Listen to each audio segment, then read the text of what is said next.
explain what it feels like to get your body back in balance and have things moving, have that energy. You can try, but it's very difficult. So we're going to try to do something virtually impossible. We're going to try to give you a piece of an experience that we had to be there for in person to experience. And actually, Debbie, would you mind? I didn't ask you to do this, but if you don't mind, I'd love to have you share too.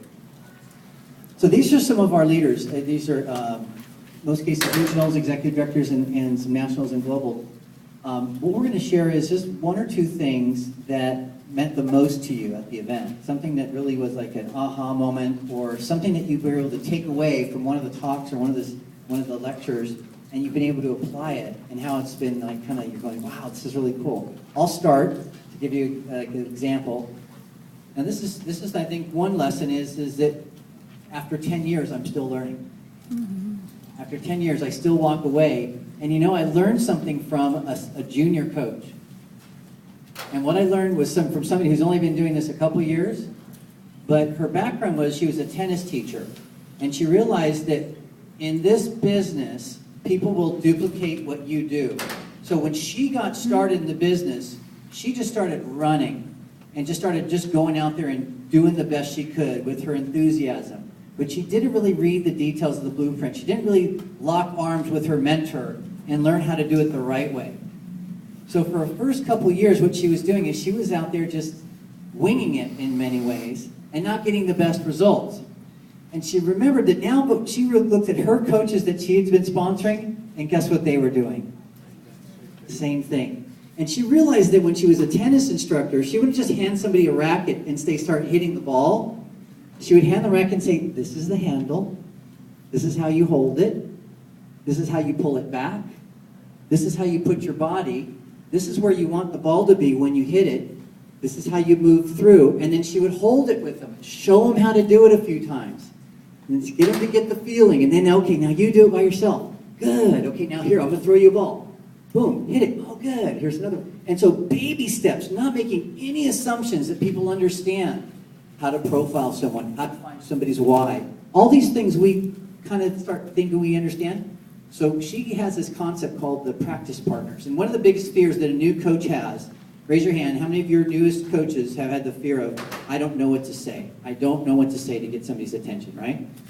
So instead of telling people to go out there, make their list, and start sharing the program when they don't know what to say, she goes, I'm going to teach you what to say.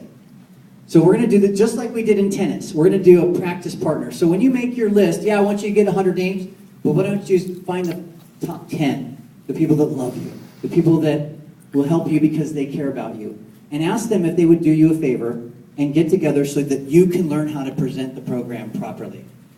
So you're going to have them come to your house or get on a conference call with your mentor, and the mentor is going to show me, so here's how she would say, I need to ask you a favor. You know that program I just told you about, and I just lost 50 pounds, and I'm so excited. They asked me to become a coach, but I'm so scared because I don't know how to present yet. But my mentor said that she would teach me.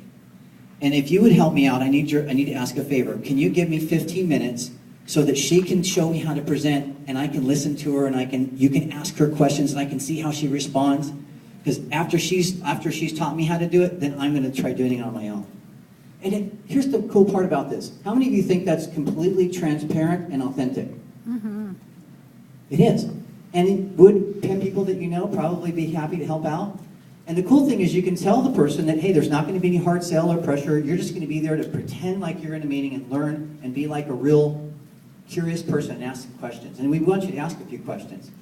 So then you get on the phone, you get the people together, and then the guest, the new coach who's learning, just sits down and takes notes and learns. And at the end, the coach goes through and teaches her how to do it and does the process. And at the end, the coach says, thank you very much for helping out. Debbie really wanted to learn this, and you were really a wonderful. And you know what? If you don't mind, maybe the next 24 hours, she might give you a call and get your feedback and ask if you have any other questions that we left out. But really appreciate your help. But if you know anyone who might need this program, she's trying to build her business, would you consider referring people that might need help on a program to her? And then leave it at that.